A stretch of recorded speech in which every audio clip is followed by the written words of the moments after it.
Auntie came to try to tell you that Qingfeng's present day is the karma of him and his brother. And you're just one of the mediums. Qingfeng won't see the light again just because of you, and he won't be any worse off without you. It was Auntie's fault for forcing you from before. This time, Auntie won't make a mistake. You're right, Qingdust is my son too. I can't be so biased as to trade the future of one son for the wishes of another. Qingfeng is already like this. I don't want to ruin Qingduan again. Son, don't force yourself to do things you're not happy about. The person you like is Qingdust, so be good and happy with Qingdust for the rest of your life. I have 2 sons. Whichever one is happy and joyful. I am happy. Xiao Yu don't have any mental burdens. As for Qingfeng, you have me and your uncle. Auntie's words warmed me and made me teary-eyed, as if spring flowers had blossomed after a whole harsh winter of watchfulness. Mom looked at Auntie in disbelief and held the hand she handed her. A few months after the fact, the 2 sisters, who grew up together, once again embraced each other in true love, and my big brother and I, because of Auntie Nina's support, always see hope in desperate situations. Nina, thanks. Mom and Auntie cried together. No one has ever found a more appropriate way to express themselves than to cry. My older brother kissed the back of my hand and said gratefully, Mom, thanks, and, sorry. Suddenly, bam, there was a loud bang that startled us all. At the door of the emergency room, Uncle Wei stood there pushing Wei Qingfeng, who was sitting in a wheelchair. The thing that made the loud smashing noise was an apple, red and big, that was rolling around helplessly on the ground. That smash seemed to have taken all of his strength, and he leaned weakly against the backrest of his wheelchair, his black hole-like eyes void of anything, and on that face, which was even more delicate because of its thinning, was anger, despair, and deep remorse and misery. Son, clear breeze. No one went on, because no one knew what was best to say. 7 people stood in the large emergency room makeshift ward, but it was so quiet you could hear the dust fall to the ground. Uncle Wei's shocked cry broke the tortured silence of the room as Wei Qingfeng fainted. After first aid, he quickly came to his senses, didn't scream, didn't make a fuss, and refused to even say a word. He had become the same Wei Qingfeng who had isolated himself from the world before. Doctors at the mental health clinic said that his physical disability has led to a depressive episode, and the situation is not optimistic. He needs the care and warmth of his family, and he should be guided to talk more, and to remember things that are relaxing and enjoyable, especially those that he likes. In his current condition, what's the worst that could happen? Big brother asked the doctor uneasily. The doctor pushed the eyes on the bridge of his nose. His face was calm with the calmness of someone who had seen life and death. It's not easy to predict. Some people are willing to cooperate with the treatment, and they're completely fine in a few months. Some people voluntarily trap themselves for some reason, and the medication doesn't help much. Individuals with severe cases, self-mutilation will occur. Self-harm? Aunt Mina repeated the doctor's words in disbelief. Yes, the most typical case was a woman who lost her life by jumping from the 9th floor after a long period of untreated postpartum depression. Of course, this is only an example, and the vast majority of patients can be cured. Life. These 2 words are like a magic spell that is tightly placed on everyone's head, and touching them will surely hurt. The little hope that had just risen was once again silenced without a trace. Wei Qingfeng slept under the effects of the sedative. His uncle guarded him, and the rest of us meditated in the smoking room. There were 6 chairs in the smoking room. Mom and Dad sat on the left side. I leaned into my big brother's arms, and Aunt Mina sat on the far right. The 5 men, all silent, dropped their eyes to the empty chair, hopelessly quiet. Ask Ho, what I said is true. It's not that I'm hard-hearted. Qingfeng, he's already like this. He can't take Qingduan's whole life. Auntie Mina rubbed her eyes that had cried until they were tearless and dry, and smiled bitterly. Xiao Yu, be good with Chengchen. No matter what Qingfeng is like, you don't have to care this time. Everything, there's me and your uncle. Chapter 175. Ask the Wind. Mom held her aunt's hand across the long, small table and couldn't stop saying sorry and thank you. Couldn't stop tearing up. My big brother and I had our hands interlocked 10-fingered, and I was nestled in his arms, still so warm from him, but my heart was so cold. Every day I like my big brother more and want to be with him. But Wei Qingfeng lying covered in blood on the ground and the hospital bed silent scene always lingers. Auntie's words comforted me. But what about Wei Qingfeng? This person who had counted on me with his life and also saved me. Could he really give up and not care? Assuming there is that day in the future when he has no hope of a cure and then chooses to die because of a depressive episode, how am I supposed to deal with that? If I have to choose, in love, my choice must be Big Brother. In reason, Wei Qingfeng was injured to save me. My choice should be him, even if it's just to return the favor. I can't be so cruel as to ignore him. How to choose is difficult. If I chose the former for the sake of my own love, would my big brother and I be really happy in the future? No,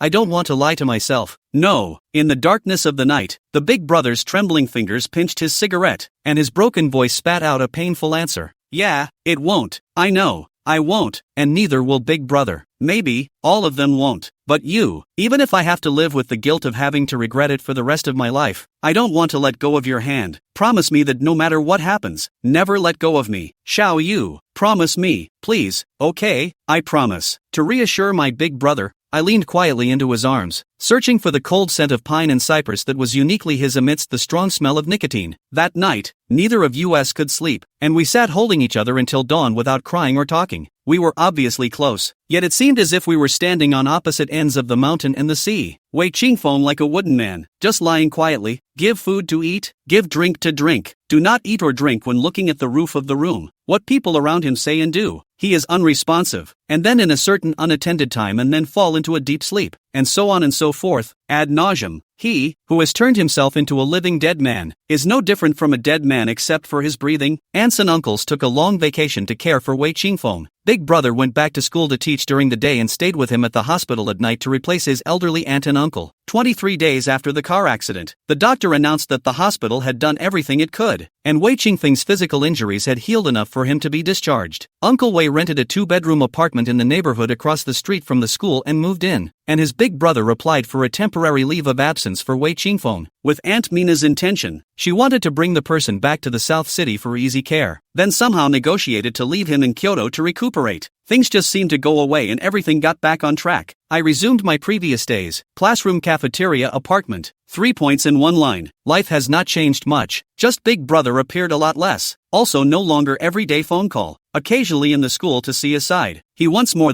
thin. Has not been able to support the previous jacket. My heart is heavy. On the one hand, it is the indebtedness to Wei Qingfeng. On the other hand, it is the heartache of Big Brothers running around. A quick hug and a thoughtful smile always makes me happy for a long time. During that time, I wandered from time to time on the path that my big brother had to take to get back to his rented house, just so I could see him, hug him, and let him hug me too. I miss him so much. No one ever spoke to me again about how Wei Qingfeng was doing, and my big brother never mentioned it, just told me to take care of myself. He said that everything will pass. As we enter the middle of April, the temperature in Kyoto goes up to a new high. A few months' time, 23-year-old me, become mature and introverted, happy or angry, sad or sad, can be well hidden under the smile. Manhwa said, I become an unearthly fairy, so I'm afraid that I'll accidentally fly up to become a fairy one day. I laughed at her nonsense, but she put a straight face and told me that if love brings you pain, you might as well not have it. How do I not understand this truth? But if I put it down, I can't and won't, because what went wrong was not the love between my big brother and me, but Wei Qingfeng, the anomaly. I caressed the corners of her eyes, which were still moist, and asked her, if it's Lemuel, can you let it go? She fell silent, then began to weep and cried until she fell asleep. She thought I couldn't let go of love. I didn't tell her that I could never give up my big brother. I never felt the pain of love. I just felt guilty. For Wei Qingfeng, recently, from time to time, I would see the Wei Qingfeng from before I was 18 in my dreams, that moonlight-like young man standing under the vines in the small garden, looking at me with a cool gaze. He picked up my book bag with his thin fingers and swung it over his shoulder, reluctantly walking ahead of me, looking back from time to time to urge me to hurry up. If I dawdled any longer I'd be late. Physical education class on the 800 meters standard test. I fell down and injured, knee bleeding. He smacked me useless, while running to the school nurse's office to bring medicine and bandages for me to deal with the injury. Once upon a time, we had unforgettable happy times. Only so much has happened since then that the starry-eyed joy has long been buried by pain and resentment. I had no love affair with him in this life, and I had blamed him for his coldness and cruelty, but in the end, I wanted him to be well and alive as he had ever been. I cannot love him, but do not want to owe him. On Friday afternoon, I didn't have class and went to sit there on the promenade by myself. So much has happened in the last 6 months that I haven't had time to come over to my former favorite promenade. The scenery is the same as before, but my mind is not as relaxed as before. Here, I had a fight with Wei Qingfeng. Here, I've settled with my big brother. Today, I am here again, and the objects are still there, but the people are nowhere to be found. Big brother, haven't seen you in 6 days. How are you? I asked Win softly as I sat on the bench hugging my knees. I do not dare to casually look for Big Brother, because Big Brother is working hard for our future. I am afraid that if I call at the wrong time, and then stimulate Wei Qingfeng, then the consequences are unimaginable. Big Brother's efforts will go down the drain, and our future will be even more hopeless. But I think Big Brother he spent more than 20 years, self into an integral part of my life, cannot pull out that deep-rooted. After this, I think I know what I want. I love my big brother. It's a woman's love for a man, deep love. My elder brother, out of my sight, suffers daily in ways I do not know, while I am alone and quiet, waiting for him to give me peace and joy. He quietly did everything for me, and my heart ached for him and missed him even more. During this time Manhwa rarely came back, and I was all alone in the apartment, cold and quiet, as if I had been abandoned by the world. I was on the phone with my mom last night and couldn't hold back the tears. My mom consoled me by saying that if I really like my big brother, I should stand shoulder to shoulder with him, because the future is his as well as mine. It's ours together, and it's up to both of us to face it together. Chapter 176 Epilepsy. My mom consoled me by saying that if I really like my big brother, I should stand shoulder to shoulder with him, because the future is his as well as mine. It's ours together, and it's up to both of us to face it together. I know, Mom's right, but I can't even see my big brother. How can I talk to him? During this period of time the frequency of our calls significantly reduced, even if the call, but just to say a few words of peace and miss each other on the end. How can not waste time on the hard to wait for a phone call to talk about this? The school has two big brother in charge of the project due to the long absence of the big brother out of the problem, causing the school authorities to pay attention. When he was at work he was trying to find a solution, and after work he had to go home to take care of Wei Qingfeng. A person is busy on both sides, burnt out. Auntie and uncle went back to the South City. The responsibility of taking care of Wei Qingfeng fell on big brother alone, and he had a heavy burden on his shoulders. Good is good. Just want a baby all want to go crazy, want to sleep, can't eat, want to hug her very much. Suddenly being embraced by arms, the familiar odor and warmth immediately wrapped around me. Tears indisputably fell abruptly. Love is such a tormentor. It makes me, who thinks I'm strong, cry all the time. I cried like a tiny cutie as I hugged the arm that was so skinny that it didn't have much meat on it but was still lean and strong. He misses me, and I miss him too.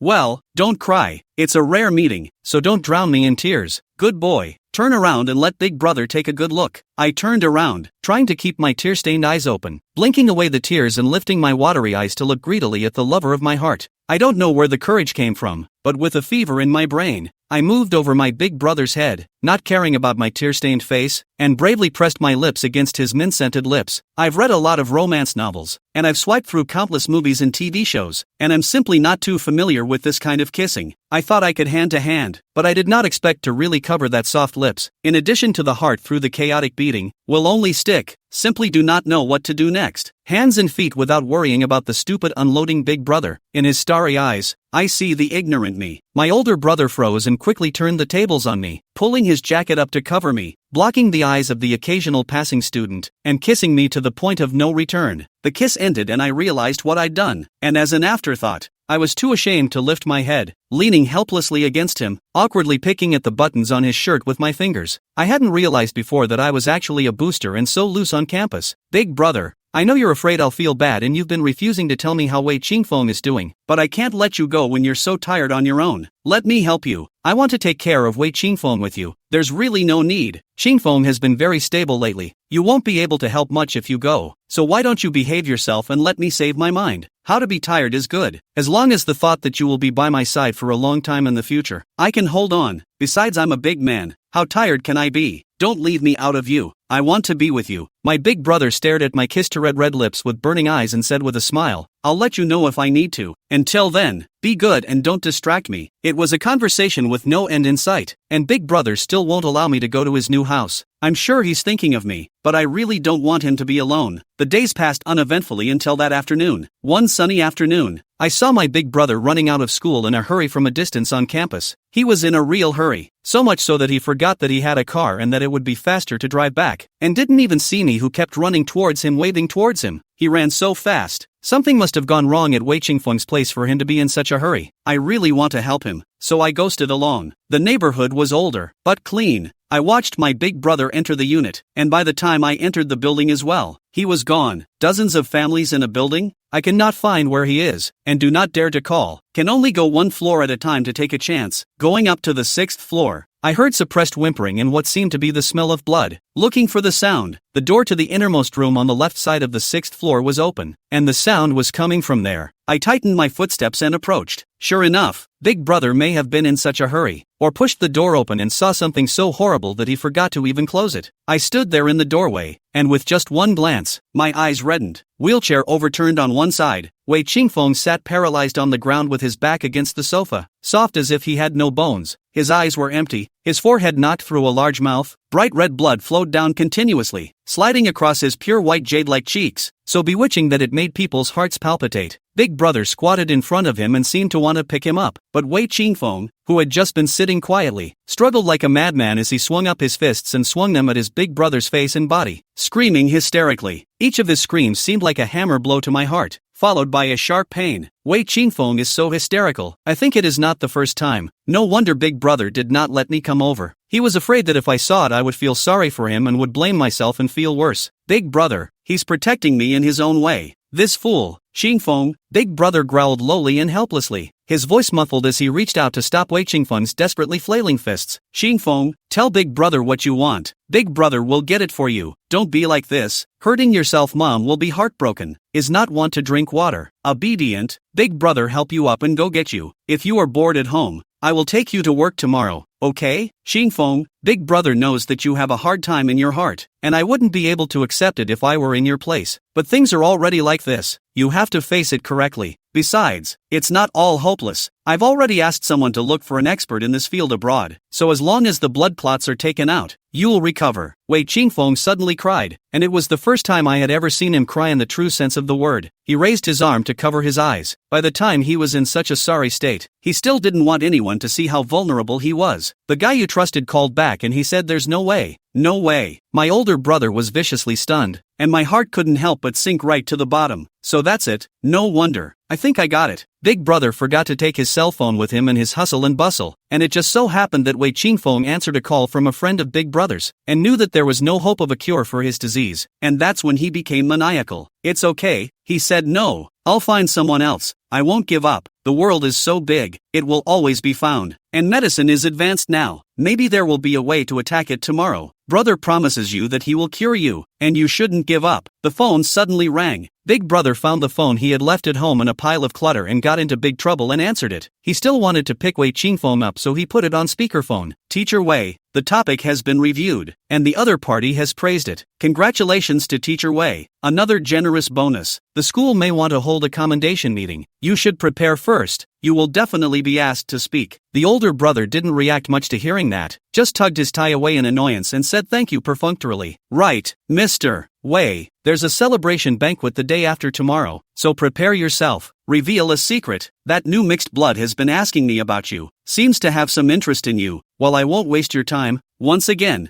congratulations on both your workplace and love life. Bye-bye. Chapter 177. It's me. The other side cut off the phone after a few more instructions, and Wei Qingfeng became even more depressed. Big Brother should not have expected such a call either, and if he had known, he probably wouldn't have answered it. Wei Qingfeng was originally also the school's man of the hour. Professional knowledge hardcore, people also handsome, belonged to the talent and appearance of that type of elite. The 4th year of college received a large enterprise offer, in doing the task, and the Big Brother of the same spirit of the wind. If not for the car accident, he would have had a very good future, but a car accident has ruined everything. He can no longer stand up, and he can't even see the sun in the morning. All that glory that he was so proud of will never be his again, so how can he not lose it? He was already pessimistic enough to scrape by and live, and a phone call like that highlighted the excellence of his Big Brother was enough to break up any courage he had to continue living. I stood worriedly by the door, afraid to let them find me. I thought Big Brother would be tough, but I didn't realize it would be this hard. Also thought that Wei Qingfeng would be lost and sad, but never thought that the truth would be so bloody, trying to protect me and my brother at the same time. It's really hard for Big Brother. I was afraid that this man who was holding on with a spine as straight as steel would one day have his spine bent by such a life and fall. Big Brother, you have a healthy body, a scenic career, the attention of your mom and dad, and so many friends and colleagues. I have nothing, nothing at all. Big Brother, please, give Xiao Yu to me, okay? I don't want anything else. I don't want my mom and dad. I'll give it all to you. I just want Xiao Yu, okay? Give her back to me, please. Wei Qingfeng grabbed his Big Brother's sleeve and cried like an abandoned child. Tears and snot flowed together, pasting on his jade-like face in a mess. I thought Big Brother would be furious, but he wasn't. His tall body swayed heavily, the sadness making his back look incredibly heavy. He wiped his face and spoke in a painful voice. Xingfeng, it's all Brother's fault that you've become like this. If I could, Big Brother would give you his eyes and legs, mom and dad or anything else. Only Xiaoyu. She is my most precious treasure in my life. I won't give it to anyone. Even if I die, I will die with my love for her in my arms. In this life, I will never let go of her hand. Life or death. The tears just ran out. Big Brother, Wei Qingcheng, my absolute best lover. He still chose me in such a difficult time. Brother, please, I love Xiaoyu. I miss her, all the time. I made mistakes in the past and hurt her. I've been trying to make up for it all these years, but I've never found the right opportunity. Now that I've become paralyzed and blind, it's even more impossible, but I want her most in my life. Her heart is so soft. I have become like this in order to save her. She is on the face of my life-saving grace. Will also agree, is not it? Brother, as long as you let go, you talk to her, she will definitely agree. Brother,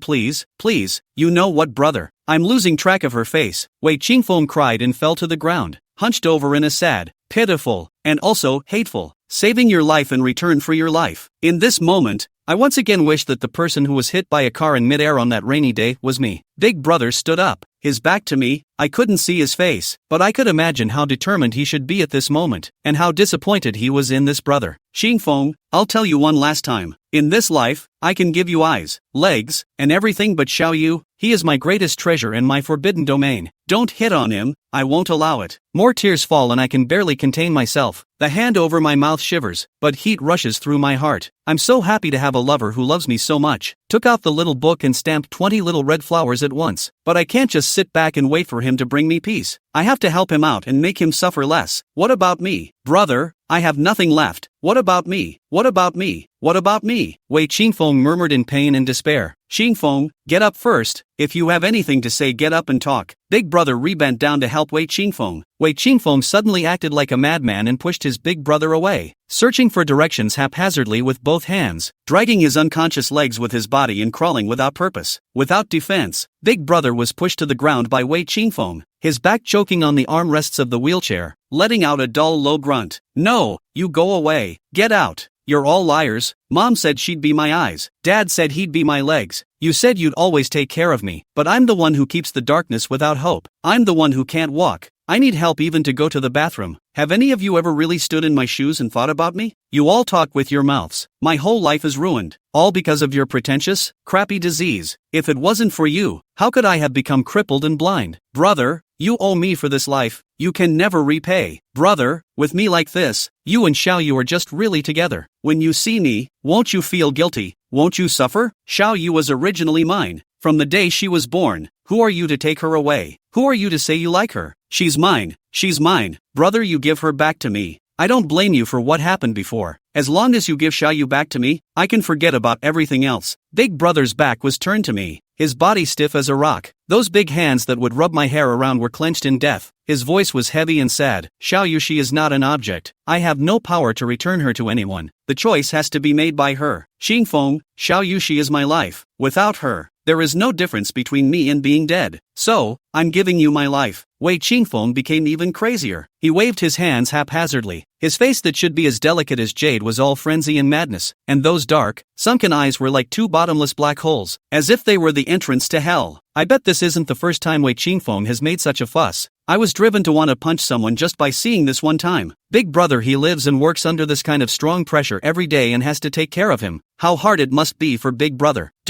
I don't want your rotten life. I only want Xiaoyu. Wei Qingduan, you stole your brother's woman. You're not human. Do you think you can fool others by portraying the illusion of loving each other? You can never escape the filth of a hypocrite. I hate you. I hate you. You just won't be happy even if you are together. I'll turn myself into a shadow that will always lie between you, so that you won't be able to live with peace of mind for the rest of your lives. This is what you owe me. It's you. It's you. Chapter 178 Dead End. After 6 months, my love for my big brother and I was once again cursed. The time before, it was his own mother. This time, it was his own brother from the same mother. We just love each other. What have we done wrong to be cursed by them one after the other? I don't want to cry, and I shouldn't have to. I fell in love openly. I wanted to love someone with all my heart. I didn't do anything wrong, and I don't cry, but the tears wouldn't listen to me. They just came right out and kept flowing, even wetting my jacket. Wei Qingfeng, you were the one who didn't want me back then, and today you're coming back to force your hand. Why do you want to force me to change my life over and over again? I shook and slammed open the half-open door, and the entirety of the interior swooped into my eyes, where I couldn't see. There were shards of glass, the all-in-one computer lay in pieces on the floor, the chair was overturned, and the leather sofa had been slashed open several times by something sharp, and the yellowish sponge inside was turned out like a wound that couldn't be stitched up. Wei Qingfeng's left ankle had a very long old wound that didn't bleed, but was red and swollen to the point of being frightening. His clothes were stained with inexplicable dirt, his hair was disheveled, and his face was a mix of tears, snot, and blood that turned into bizarre patterns. He was on the ground, like a homeless, disabled beggar. I hated him so much for saying that, but when I saw his devastated and crumbling appearance, I couldn't say a single word of those words that had already welled up in my throat, and my hatred was inexplicably subsiding. Hate, can't hate. Cursing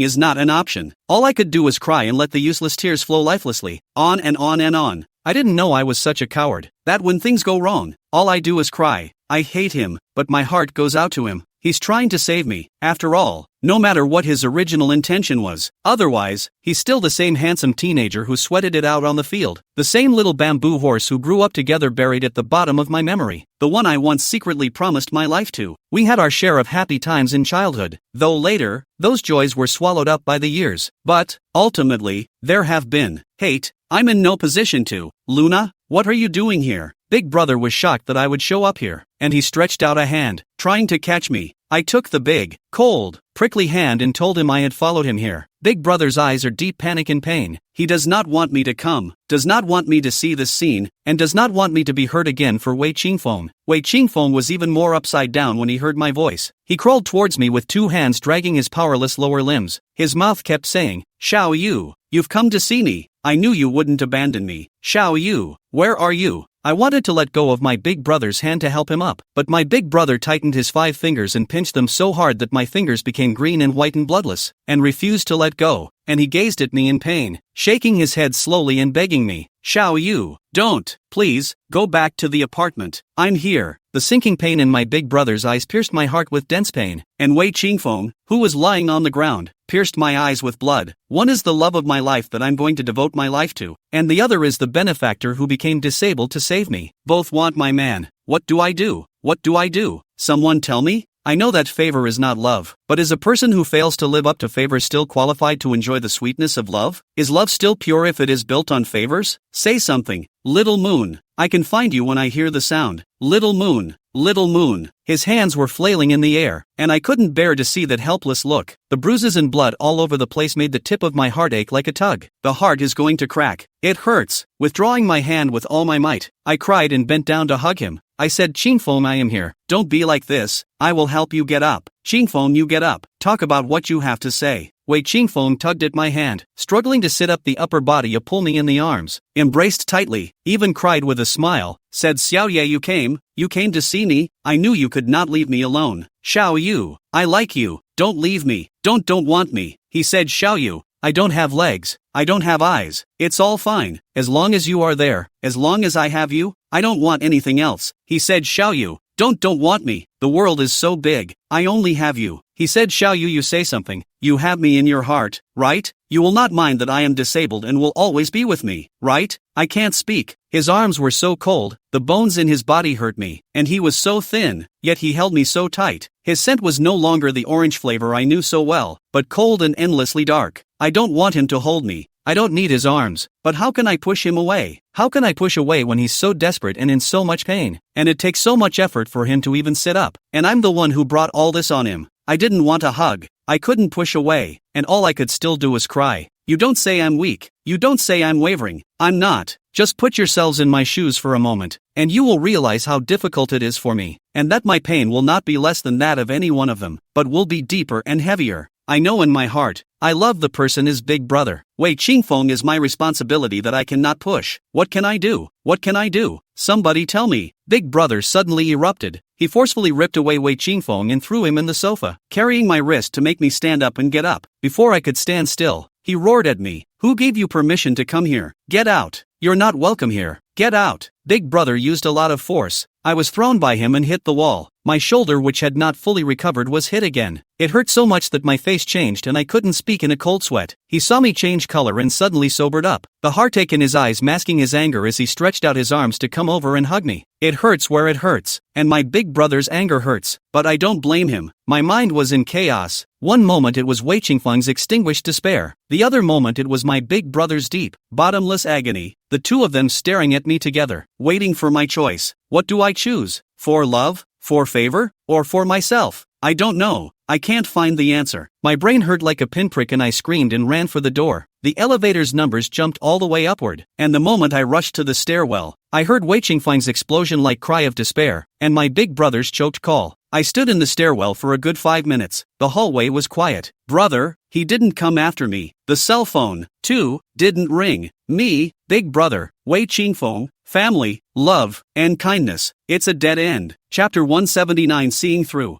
I walked out of the door of my flat lost in thought. The sun outside was shining brightly on the world and I couldn't feel the warmth. Maybe, from the day of the car accident, there will be no more sun in my world. Really, I have a hunch. Sometimes I hate this damn premonition. It's not accurate when it should be, and when I don't want it to be, it's amazingly accurate. I dragged myself back to school, walked into my apartment building, pushed myself out of my room, flung myself onto my bed, and let myself sink into the infinite darkness, groggy and unaware of the geometry of heaven and earth. If it weren't for Qin Hang's phone call, I guess I might have dreamed of light and darkness and slept until tomorrow morning, or beyond. If I could, I would rather sleep forever than face this difficult choice. Lan Xiaoye, don't tell me you just cried, Qin Hang asked me as he opened his mouth warily. True to form, the good sisters were able to pinpoint what was wrong with me, even thousands of miles apart. Aha! I sniffled hard. In this time of isolation and overwhelm, I do need a good listener. Don't cry. There is something to talk about with sister's son. The sky is too high and far away to help you. At least you can share a little. Qin Shouhan's mood was also low, but still tried hard to help me. A few more warmth in my heart. Her and Han Feng's breakups over the years had involved a lot of her energy, and her originally cheerful and forthright personality had been worn down by the damned love. Her despair and pain during several calls made me worry that she wouldn't be able to hold out. When we were at Linda University, Ziki and I drank with her to drown our sorrows. Now that we're far away and can't be by her side, she has to rely on herself for those hard days. Anyone who lives has his or her own difficulties. When we had our breakup dinner, the three of us hugged and swore that no matter how the future changed and where we were, we would help each other with all our might when something happened to the other. She must have called me today because she was holding it in her heart so much that she couldn't bear it and wanted to talk to me about it. This silly girl forgot herself after hearing the sound of my crying and came to comfort me instead. That's what a good sister is, a lifelong bond. I told her everything that had happened recently, and she couldn't get enough of it. Lan Xiaoye, you're the prettiest, the most talented and the most favored by your boyfriend among us, and Ziki and I thought that you were the happiest of the three of us. Who would have thought that you would still encounter this kind of thing? Qin Xiaohang, I don't know what kind of decision is right to minimize the damage. I can't let go of big brother. Qingfeng can't be left alone. It's really so difficult. Isn't that so? I wouldn't know what to do if this was on me. It's just that I have to remind you, little moon, that before you make a decision, you must be sure that you won't regret it. There are some things that once done, there is no turning back. Some people, if you miss them, it's for life. Don't be a fool. Conscience is a good thing, but not a necessity. Conscience is not a necessity, but it is the basic rule of being human. My mind is a mess, and I can't sort it out for the time being. I can't make a hasty decision on this matter. I have to discuss it with Mom and Dad later. Mom and Dad have been around for half a lifetime, so they can definitely give me the most pertinent advice in terms of experience and experience. Enough about me. Qin Xiaohang, how's it going with Han Feng lately? After a moment of silence, she gave a fake dry laugh. What can it be? It's still that way. What's wrong with that? Is that little plum still a demon? The weekend is Han Feng's grandfather's 73rd birthday, and it's customary on their side of the world that 73 is a big birthday, and their family is going to make a big deal out of it. Are you coming over? Qin Hang laughed to herself, giggling clear on the other end of the phone. She laughed seemingly happy, in my ears only sad. He has a female companion, not me. Lan Xiaoye, you know, all the formal occasions, his female companion is never me. Never. Around him, I'm like a rat in the gutter, never to see the light of day. Her laughter dwindled to a whisper, and at last there was only a broken murmur. Words of tears. The contract is almost over, isn't it? What are your plans? At the time of graduation, Qin Hang had already been admitted to a state-owned enterprise, with a good salary and development space. But Han Feng used the excuse that he didn't want to be separated from her to ask her to quit her job at the state-owned enterprise and join his family's company. Qin Hang is a fool in love. love. Perhaps love Han Feng miserably, in spite of the opposition of his family, followed Han Feng to his city, into his family's company, as a small staff without a name or position, under his little green plum to make a living. Behind Xiao Qingmei's innocent face is a vicious heart, no less than tripping her up. Let her work overtime alone until late at night is the norm. And Han Feng complained. Han Feng always said that she did not have corporate work experience. More honed is good, said a few times and then brought up. He was a face of impatience, said she cannot withstand the wind and rain, how to compete with him in the future. It didn't take much thought to understand how difficult it should have been for Qin Hang for the majority of the year. At first it was fine. Han Feng always went over to see her, drove her to and from work, and lived in the big house he bought for her. Gradually, he used the excuse of being busy, rarely came to see her, and didn't talk to her about anything. Often he came back from business trips, and only then did she learn from Xiao Qingmei's circle of friends that he had left. Ziki and I have advised her to think about it, whether love is still there, whether it is worth it for her to commit herself so humbly. She always said to wait. Maybe he was really busy and he loved her. The day he really doesn't love her, she'll leave. She's not lying to me and Ziggy, she's lying to herself. After what happened with Li Mu,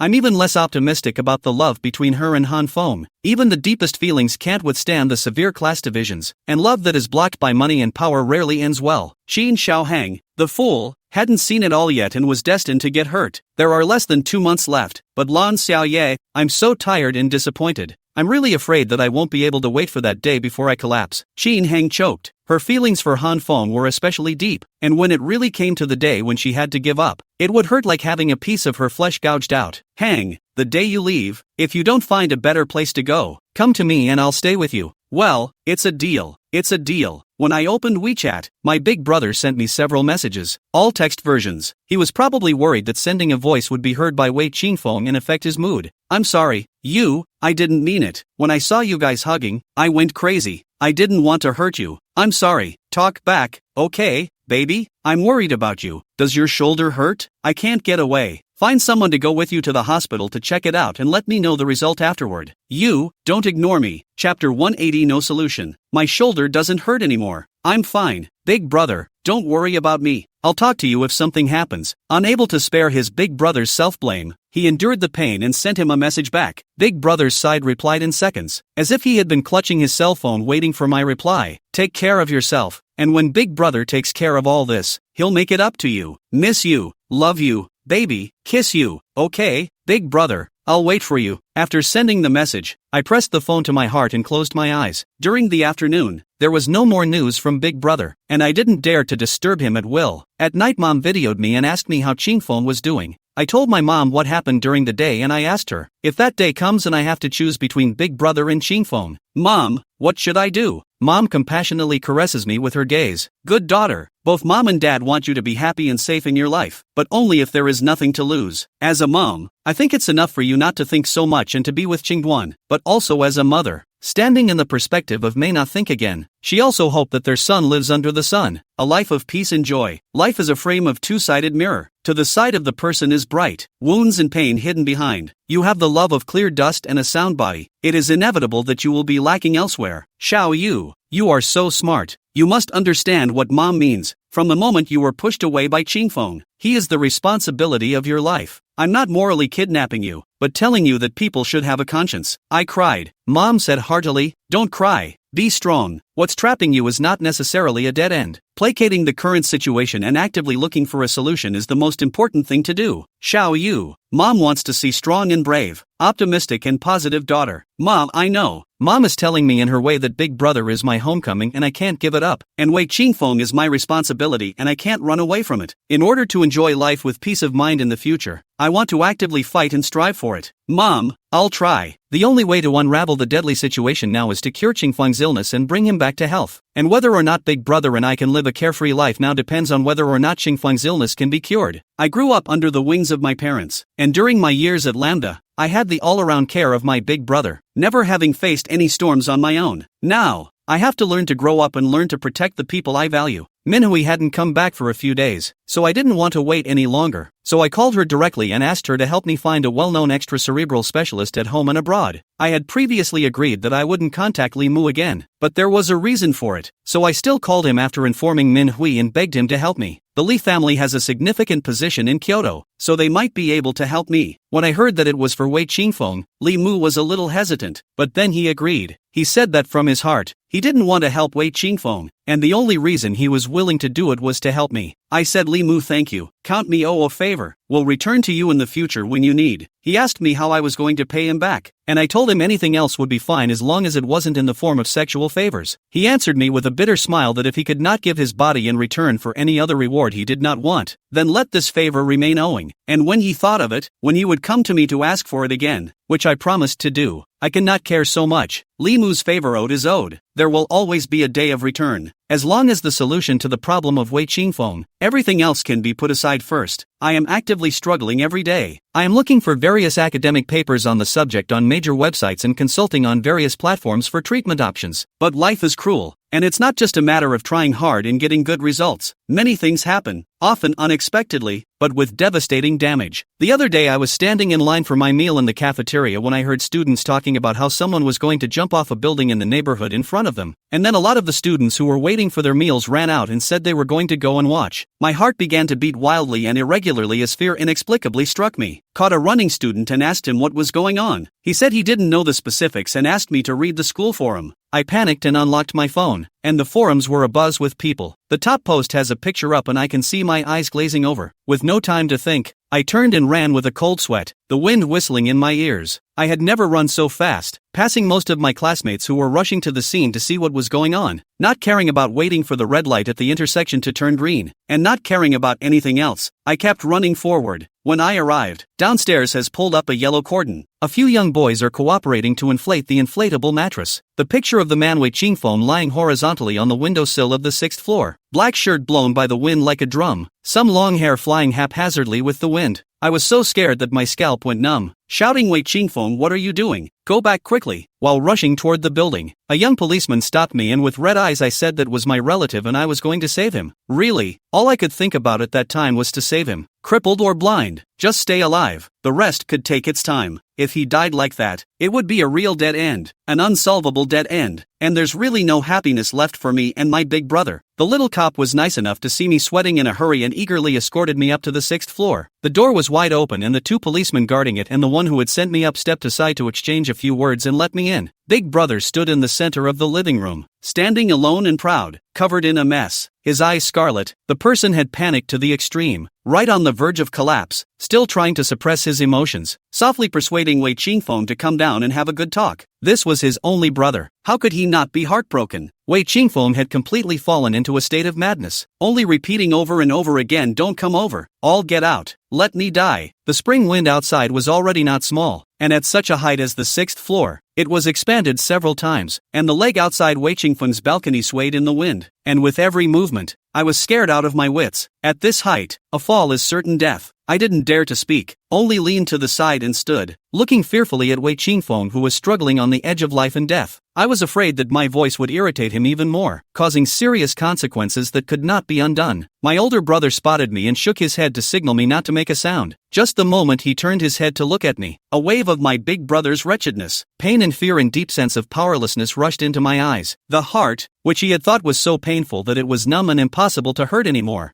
felt like it had been smashed, and as the blood traveled throughout his body, the pain spread through his chest, all the way to his limbs and every inch of his skin. Big brother, like a balance stand, with a lover on the left and his own brother on the right. Subtracting weights from either side is irreparable damage. How could he choose such a difficult question? Chapter 181 Rescue. The police sent a negotiator, a girl with a pair of small tiger teeth, quite good looking. She spoke softly to Wei Qingfeng while approaching noiselessly like a civet cat. The power in her small body bones was poised to explode. She only lacked a moment. The girl's voice is very soft. Wei Qingfeng gradually quieted down, no longer yelling, but still insisted on refusing to come down. Perhaps the ears of those whose eyes cannot see really become very keen, and when the specialist was less than 5 paces away, he jerked his head sideways, stared at the position of the policewoman, and said angrily, I'll let go of your hand if you take one more step. The policewoman inexorably stops dead in her tracks, not daring to move forward, and with a regretful shrug tells us that the first round of negotiations has failed. Life above all else. I can't imagine that Wei Qingfeng would go this far. The older brother wiped his face vigorously. The deep sense of powerlessness and the fear of losing his own brother soon tortured the 9-foot man to the point of near collapse. Qingfeng, listen to me. If you don't want brother, Don't you want mom and dad too? Mom loves you so much and dad's health is so bad. How can you bear to let them send their children away? Mom and dad will die without you. Xingfeng, listen to me and come back. Whatever you want, brother will help you. If you want life, brother can give it to you. The elder brother's voice was muffled, and 2 lines of bloody tears flowed from his reddened eyes. My heart ached violently. It's all about me. It's all about me. None of this would have happened if I hadn't capriciously made sure to run out and get my medication. Then Big Brother. He wouldn't have to suffer so much. Perhaps I should never have liked Big Brother, much less accepted his advances, and deserved to die alone. I, for one, am responsible for this unresolved situation. I'm guilty. Brother, I don't hate you. I just don't see the point in living without light. I can't see day and night without legs. I can't walk or play soccer. There's no Xiaoyu either. My heart here is empty, sour and painful. I have done so many wrong things. I am sorry for her, and I have no face to beg her to love me again. Brother, I have no other wishes. I don't want your life, and I don't want mom and dad to be sad, but I can't live. How can you let me live without Xiaoyu? I can't live. Brother, I can't live. Let me go. Brother, count on me to beg you. Don't let me live like this without seeing hope. It's bitter, really bitter. Big Brother clenched his teeth. Using his whole body's strength and stopping, tears still flowed down. Transparent tears smashed on the ground, broken into millions of petals. Each petal is a heartbreak. I can't let my big brother be so difficult, and I can't let the situation worsen. I lunged over and hugged my big brother, kissing him hard,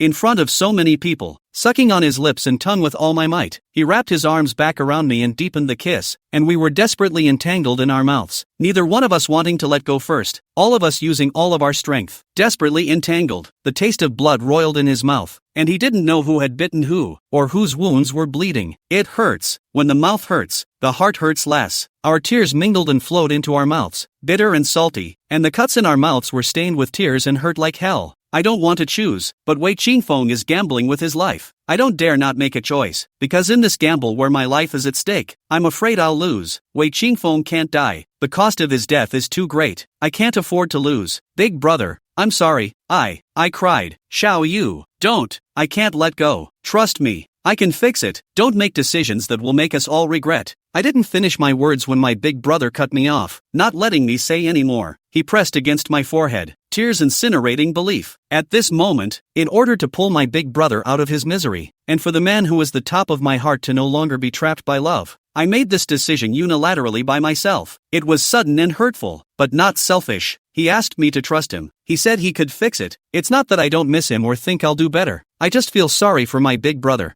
I don't want him to always suffer so many trials and tribulations because of me. Now I don't want to be a burden to him. All I could think of was his frustrated and pained gaze, and it broke my heart to see him like that. At that time, I thought, even if I were to go to hell, I would let him live in the sunshine and make him smile. I think I'm crazy. No, I'm not crazy. I'm just trying to make him feel less bad. For many years afterward, when I recalled this moment, I had to exclaim how crazy I was. My big brother trapped me with his arms to keep me from leaving. He searched my lips, not wanting me to say anything that would break his heart. But I didn't know what was going on, and suddenly a huge burst of energy erupted, and my big brother was pushed back several steps by me, and bam, he hit the wall. Koyuki, fool, come back. Big brother endured the pain and pounced to catch me, which I deftly dodged. I told my big brother in my heart that I am a fool. I am a fool who would do anything for you. Up until this point, I still thought I was doing the right thing. So much so that I ignored the brokenness in my big brother's voice and thought of myself as the hero who saved him. Ruthlessly not looking at him, she turned her face and ran towards Wei Qingfeng. Wei Qingfeng, you're tough enough to win. Qingfeng, I promise you that I'll stay with you. As long as you come back, I'll forgive you and stay with you. In a few short sentences, each word was like a knife, cutting heavily into my heart and my body. Does it hurt? Numbed long ago, I guess. Yeah, I'm not in pain. I'm just desperate. I'm so desperate. I'm afraid I'll never have the chance to be with my big brother again in this life. My older brother, whom I love deeply and who loves me dearly. Forgive me. I looked back at my big brother, and one of his hands came up to me, and all the stars in the bottom of his eyes were silent, so deep in pain and despair without redemption. Wei Qingfeng froze for a moment when he heard my voice. The female police officer leapt over with quick eyes, her hands pinching his armpits with precision to keep him under control. The male police officer who came up with me took an arrow step forward and carried the man down from the windowsill. The rescue was successful. The crowd of onlookers downstairs clamored and applauded, appreciating the fact that their police comrade had saved a young life. No one will ever know that two other young lives gave up their existence for this young life. The ambulance came. Wei Qingfeng was lifted onto a single frame, and my big brother and I followed him into the ambulance. The door to the resuscitation room closed before our eyes, and I closed my eyes, afraid to look at the three big, blood-red letters above the door. The hallway was frighteningly quiet, and I couldn't find peace of mind as my soul was out of my body. My big brother hugged me from behind, hot tears staining my neck. I turned around and stuffed myself in his arms and let out a sob. "I'm sorry, big brother. I didn't want this. I couldn't let you go, but I had no choice. I can't watch him die and do nothing. He's your brother. He saved my life. Don't hate me, big brother. I can't help it. I really can't." Chapter 182. Chill out. I forced myself to hold back the pain in my heart and express it haphazardly. At this point I realized that my big brother is my soul, and without my big brother in my life, I will become a walking corpse. In my ignorance, my feelings for my big brother had gotten so deep that I couldn't believe it myself. Big brother tightly hooped me. Two big hands strangled me breathless. Red eyes said, "Baby, I do not hate you. I know you are for me. You are all for me. Baby, forgive big brother. It's all because I'm useless. I didn't give you enough security. I'm sorry, Xiaoyu, my baby. I'm sorry, but things aren't that bad. Why don't you believe that I can handle it? You're doing this. It's like butchering my heart." My big brother kissed me on the lips and I responded to him like a madman, the earlier wound splitting open and warm blood running down the corner of my lip. People passing by whispered in shock. We were unmoved. In that moment, we clung to each other and stood ourselves as a unique landscape. He held me in his arms and put all that was in heaven and earth out of his mind. I snuggled up to him as if I had the whole world. We just kissed obliviously in our little world just for me and him. I'll never get another chance, right? Then let me let loose one last time. The tears on my face dried up, and the tears in my heart flowed long into a river. There will be no more sunshine in my life. Big brother, I love you for the rest of my life. From today, my body is in hell and my heart is in heaven. Baby, I love you, and I will never change in this life. From the day I saw you for the first time, I, Wei Qingduan, am not married to you. Don't. Big brother, I don't want you to suffer so much for me. There are so many good girls in the world. As long as you are happy, I am happy. Silly girl, why don't you understand that you are my happiness? Without you, I have nothing to do with happiness anymore. I reached out with my right hand and grabbed a hard handful at the location of my heart, then cupped it with both hands and placed it at the location of my big brother's heart. Big brother, I'm giving you my heart. You're my heaven. My big brother pressed my heart to his chest along with my hand and hissed to me, Luna, this place is yours, just yours. Trust me, things will work out. I was still in a huge bubble of devotion to our love and didn't bother to think deeply about what big brother meant by he could fix it and why he repeatedly asked me to trust him. Actually, I didn't distrust him. I just felt sorry for him and didn't want him to be in a dilemma between his loved ones and his loved ones. The door to the emergency room opened, and two small nurses pushed a cart out, shouting, Wei Qingfeng's family, come pick up the patient. My older brother and I split up, he on the left and I on the right, accompanying both sides of the ambulance into the observation room. There's nothing wrong with the patient. It's just a sudden fainting spell triggered by emotional overload. Observe for a while. There's no problem tonight. You can be discharged tomorrow morning. The little nurse handed over her orders and walked away, twisting her tiny little waist. My older brother and I sat on one side of the table, speechless, from dusk until late at night. The heart ached too much, so much that it couldn't hurt anymore, but instead became numb, and that kind of deadness that comes with walking. In the midst of the darkness, my older brother spoke first, asking me if I was just going to push him out and not want him, and if this was a decision I had made after much thought. I said I wasn't trying to push you out. It's just that the three of us were in such a stalemate that one of us had to back off or we'd end up in a three-way tie. And I said I didn't want you to get hurt. He snickered at me through his nostrils and asked if I would regret it. I didn't dare answer, because it was never my intention to do so. But what could I do with regrets? Things had to be resolved. The nurse said Wei Qingfeng would sleep for a long time, and in order to stabilize him, he was given a sedative injection. The lights went out at 9 in the ward, and my big brother and I sat quietly in the darkness. I kept looking out the window and my big brother kept looking at me with a cool gaze. I knew that he was blaming me. I thought to myself, blame it, big brother, I can do little for you. For you to this point, did not love each other for nothing. I didn't dare turn around, let alone look at him. I was afraid that if I saw those eyes, I would never be able to be cruel again. My heart hurts so much. It's good to hurt. Just hurt for the rest of my life. It's the only way I know I'm actually alive. It was almost dawn when I couldn't hold on and fell asleep. Awakened by the sound of people in the hallway, I realized that I had my big brother's jacket slung over my body. There was no one on the stool on the other side of the bed. He's gone? It's such a cold world alone. There was a rustling in the bed. Wei Qingfeng's eyes opened. Nothing glowing but bright. Xiao Yu, it's you, right? I can smell your scent. It's me, I answered him lowly. He smiled, happy as a child who had gotten candy. He held out his hand. Luna, can you hold my hand? I want to feel you. Big Brother pushed the door in from outside just in time to hear these words. His clear eyes immediately clouded with morning fog. Large hands stiffly gripped on the door handle. Two eyes gaze cold as a knife staring at my hands hanging on the sides of my body, subconsciously hiding my hands behind my back. I spoke faintly. Keep your hands under the covers. Be careful of catching a cold. Wei Qingfeng's hand trembled for a moment, then quickly retracted into the quilt, and said in a good-natured manner, well, little moon,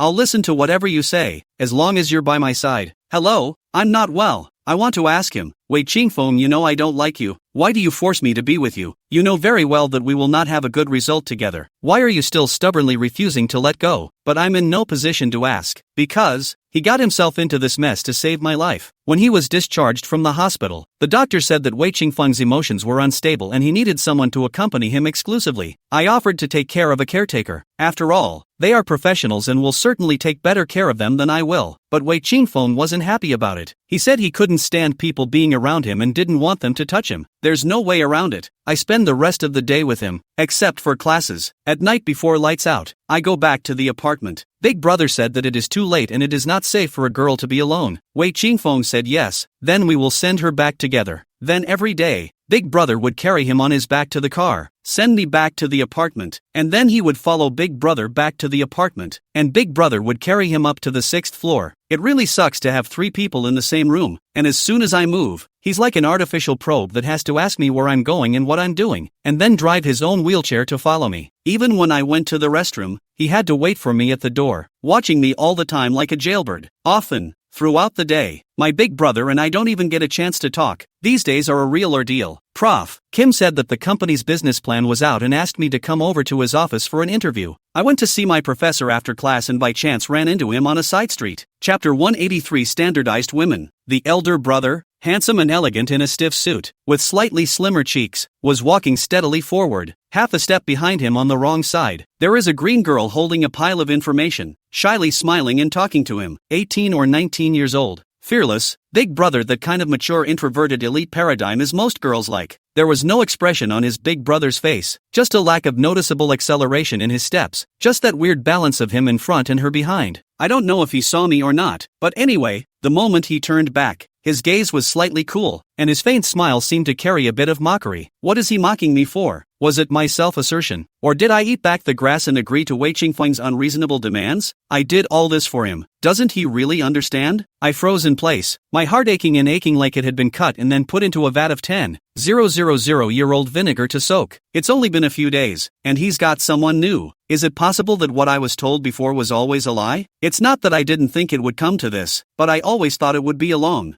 time from now. After all, he had to forget about that deep love before he could accept someone else. Besides, I agreed to Wei Qingfeng's request only as a stopgap measure, but only to give him the courage to live. Suddenly, I remembered a common saying in novels that the best way to forget an old relationship is to start a new journey of love. Brother, is he using this method to forget our love? The heart is so sour. Lost in thought, I came to the professor's office. He took the file to me and said without moving, "Go back and think about it. This is a very rare opportunity. You must grasp it. The world is a big place, and there are many unreasonable things. What I want to teach you is to always keep in mind who you are, what you want, and how to fight for what you want." The professor's words were like an enlightenment, and the dark clouds that had been pressing on his head for many days, together with the jealousy that he had felt when he had just met his elder brother, were dispersed all at once. Yes, things aren't so irreparable that I shouldn't just resign myself to it. The earlier compromise was only a stopgap measure, which is worth fighting for. The love and lovers I want, and my freedom and happiness. Seeing my big brother walking with a girl makes me so sour that I think I'll be so angry that I'll kill someone if there's a day in the future when he doesn't keep his hands off me anymore and finds another girl he likes and hugs her and kisses her and does something even more intimate. In order for the future me not to turn into a jealous murderer, I decided to think of a foolproof solution to my immediate predicament and then take back my promise of last resort. Yes, I regretted it, even if it was only a stopgap measure. I'm not a gentleman. I don't care what a team of horses can't catch up with, even if you call me erratic and not keeping my word. I'll admit it. I'm not even afraid of death for the sake of Big Brother. Will I still be afraid of being scolded? Saturday morning, my parents came over with Uncle Wei and the 4 of them.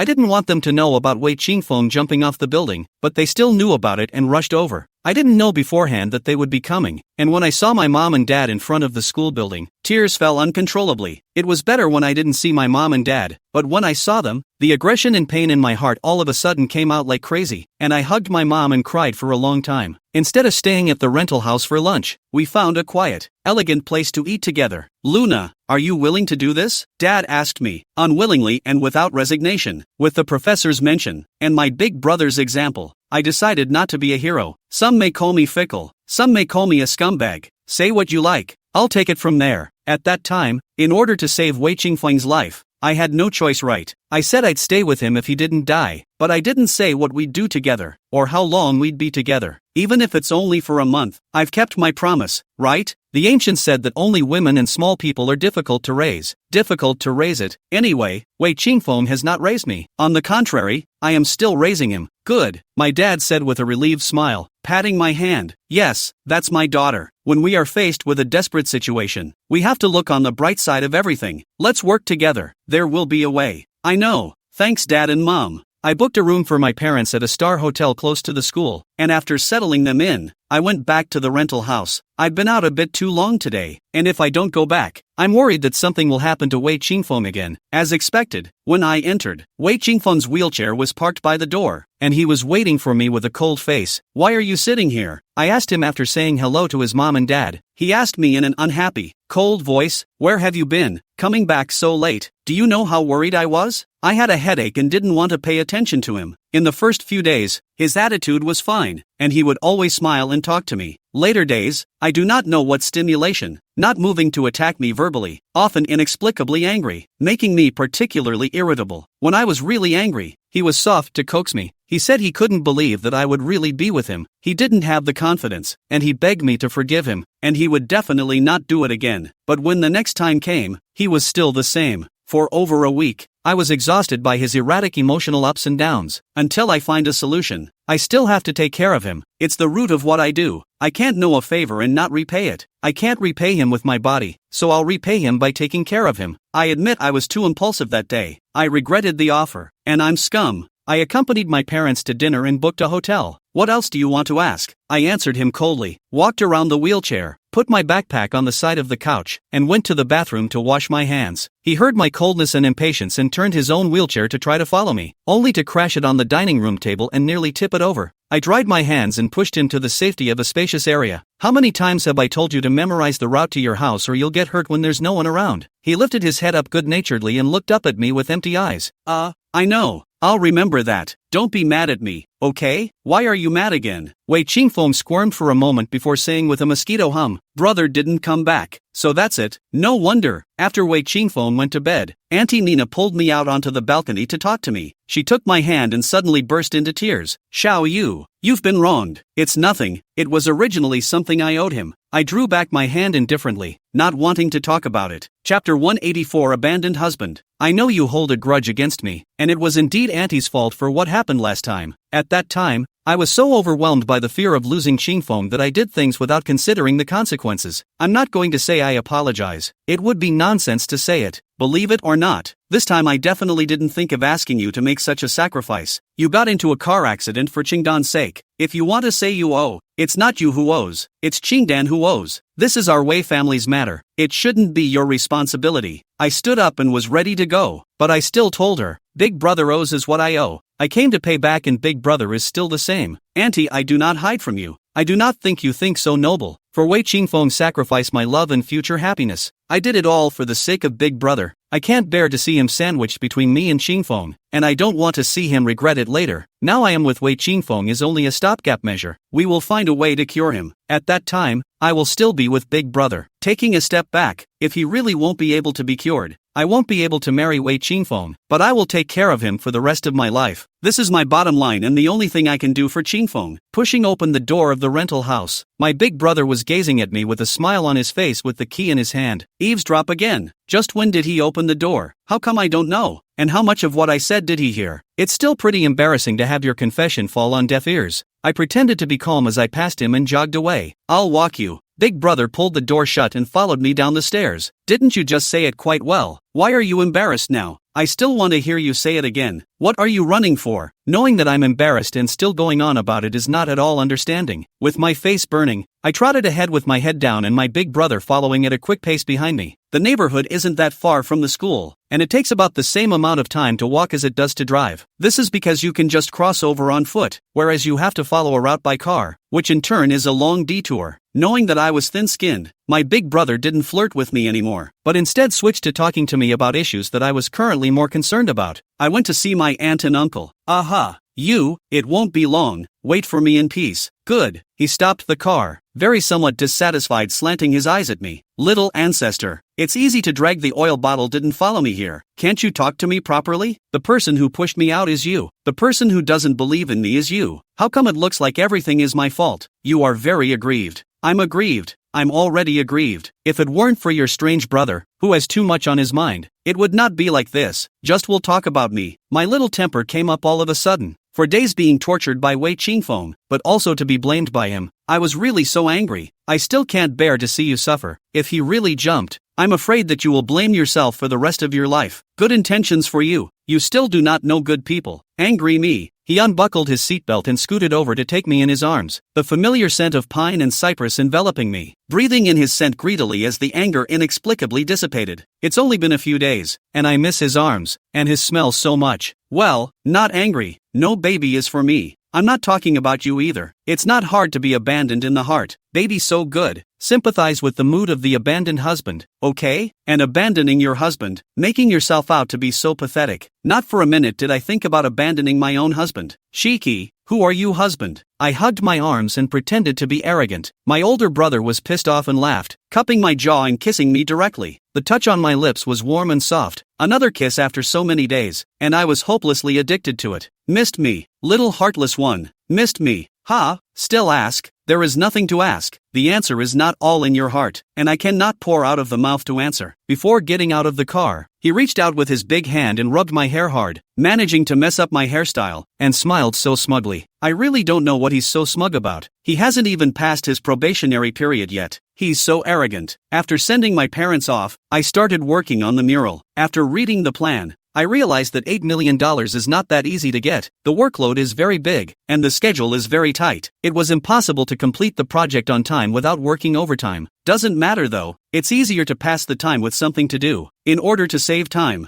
I went straight to my rental house to paint at the end of each day in the classroom. My elder brother prepares a small drawing room for me in a corner of the living room, with an easel, brushes, ink, watercolors and other things. When I encounter bottlenecks, I can still discuss them with him, as long as there is nothing to do. My elder brother will quietly sit beside me to accompany me. When I am tired of painting, I can see him when I turn my head sideways and smile at each other, and then all the tiredness will disappear. Even though Wei Qingfeng often comes to wreak havoc, I still think it's pretty good. After the first small sample was completed, I took it to Professor Jean to go over. Instead of looking at the painting, the professor stared at my face and studied it for a while, and it was only when I suspiciously thought that my face had blossomed that his old man spoke. Lan Yu, I don't think there would be any man who would like a skeleton. I was furious. What kind of professor is this? Just say thin. Just say thin. Using skeleton to describe a girl is too disrespectful. It was also the day I realized that I had actually lost weight to just a handful of bones. People are thinner than yellow flowers. I am really experiencing it in myself. No wonder my big brother is heartbroken like that. I looked in the mirror, and I did see the poor thing. Limu contacted me and said that his classmate's uncle came back from overseas for further study and had dealt with problems like Wei Qingfeng. It just so happens that he will be coming to Kyoto in a week for academic exchanges and can introduce me. I was so happy to hear this news that I ran straight to my big brother to tell him. My big brother was so happy to hear that he hugged me and kissed me again and again, swollen my lips, and then told me that he had also found a returnee medical doctor on his side and would be coming to Kyoto in the near future. This day I was with my big brother back to the rental house. Wei Qingfeng for us to go home together some dissatisfaction, but did not say anything. When we told him the good news, he was indeed happy for a moment, but more silent. My older brother went to the kitchen to cook, and I ambled over to the table to do some painting. Now that Wei Qingfeng had familiarized himself with the layout of the house, he easily came to my side as if he had something to say. Something wrong? I asked him. He mumbled his lips for a moment before speaking with difficulty.